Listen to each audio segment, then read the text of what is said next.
Sud Radio, les routes de l'été, la revue de presse des régions. Oui, parce que quand je suis arrivé très tôt ce matin, vous étiez encore au boulot, vous n'avez pas dormi, hein, vous avez fureté. Une nuit blanche pour moi. Une nuit blanche en relisant en fait les mesures prises par Emmanuel Macron. Exactement, sous toutes les clôtures, puisque évidemment, le sujet majeur, c'est le retour de toute la presse sur les annonces d'Emmanuel Macron hier soir.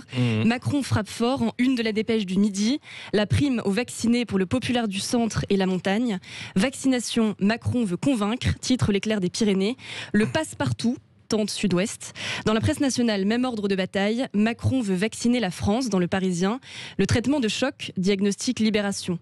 Est-il opportun de rendre la vaccination obligatoire pour les soignants ?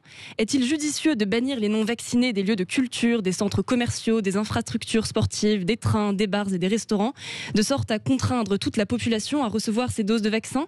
Des décisions inévitables pour la presse qui communient dans un unanimisme suffisamment rare pour être soulignées. Oui, alors on ne va pas faire les Madame Irma, hein, mais notre question d'été d'hier matin, c'était faut-il rendre le vaccin obligatoire ?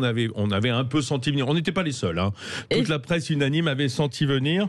On s'y préparait. Effectivement, tout le monde s'y préparait. Certains médecins, de nombreux politiques et la presse, dans sa majorité, avaient préparé les esprits à ces nouvelles restrictions. Dans l'éditorial de Libération, Dov Alphon relate qu'il est loin le temps où Emmanuel Macron avait indiqué aux journalistes « Je crois beaucoup à la formule de Georges Pompidou, n'emmerdez pas les Français ». 3 ans et une pandémie plus tard, écrit-il, le voilà pourtant emmerdeur en chef, ressurgissant sur fond de Marseillaise pour annoncer aux Français de nouvelles restrictions sanitaires. Vaccination obligatoire pour le personnel soignant, sans exclure pour des raisons d'égalité, une obligation étendue sans doute par la suite au reste de la population française. Oui, alors notre grande nation de râleurs, ça va râler, on s'en doute bien. Il y a toujours quelqu'un pour râler de toute façon. Mais alors, curieusement, Éléonore, on peut dire que la presse est assez positive et unanimement. Oui, en effet, la plupart des éditoriaux en conviennent. Les mesures annoncées sont saluées dans l'éditorial du Figaro. Il s'agit d'un retour à la raison, car être raisonnable commande de concentrer tous les efforts sur le seul instrument fiable à notre disposition, le vaccin. L'extension du passeport sanitaire au lieu de la vie courante peut enfin faire de ce vaccin une évidence. C'est raide, mais indispensable et parfaitement logique, écrit Vincent Trémollet de Villers, qui fait sienne l'idée répétée depuis des mois selon laquelle le vaccin est la condition de la liberté. Ce bel enthousiasme est partagé par Cécile Cornudet dans Les Échos.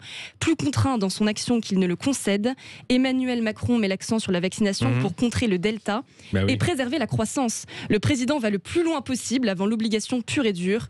Le courage est sanitaire. Oui, enfin le courage est sanitaire, mais il ne faut pas oublier qu'il y a 2 versants à cette montagne. Hein. Comme toujours, il y a le versant sanitaire, mais aussi le versant économique. Effectivement, dans le discours, il y avait ce versant économique, puisque le président de la République a renvoyé la réforme des retraites à une concertation qui sera lancée à la rentrée, comme le rappelle Grégoire Poussielgue dans Les Échos. Sur ce dossier, il est urgent d'attendre. Emmanuel Macron n'a pas formellement enterré lundi soir ce dossier ô combien sensible, avec un tout réformer ou bousculer le système en mettant fin aux rentes. Emmanuel Macron a pris hier des accents de campagne, relève César Compadre dans Sud-Ouest. Affaire à suivre en septembre. Oui, mais on va en parler. Hein. Je pense que même dans nos questions d'été et dans l'émission, on y reviendra bien sûr à ces mesures qui sont multiformes et qui touchent tellement de professions en dehors des Français, simplement dans leur vie de tous les jours. Alors évidemment, Éléonore, je vous connais, hein, vous avez fait l'actu sérieuse, mais comme vous êtes un petit peu midinette, vous avez été quand même traîné à Cannes, hein, dans votre nuit. Tout à fait.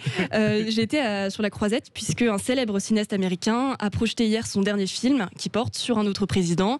Dans un entretien qu'il accorde au Figaro, le réalisateur Oliver Stone revient sur son documentaire JFK Revisited Through the Looking Glass, JFK revisité à travers le miroir, qui sortira cet automne, 30 ans après son film JFK. À l'appui de nouveaux documents, il y était la thèse selon laquelle... Pardon ? Il y était la thèse. Il y était à Cannes ?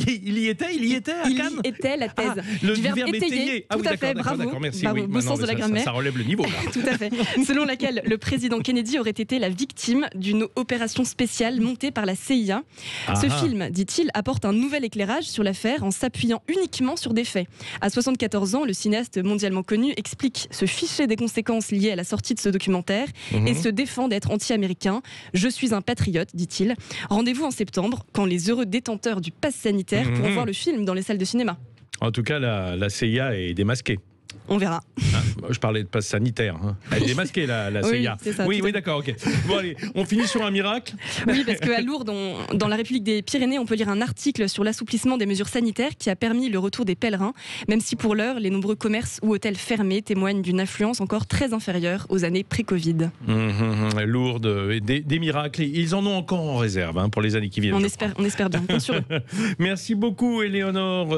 Écoutez, je vous souhaite une nuit plus tranquille la prochaine pour préparer votre... Mais il faut dire que voilà, il y avait le discours de Macron. On C'est était le discours d'un suspendus à roi. ses lèvres, oui.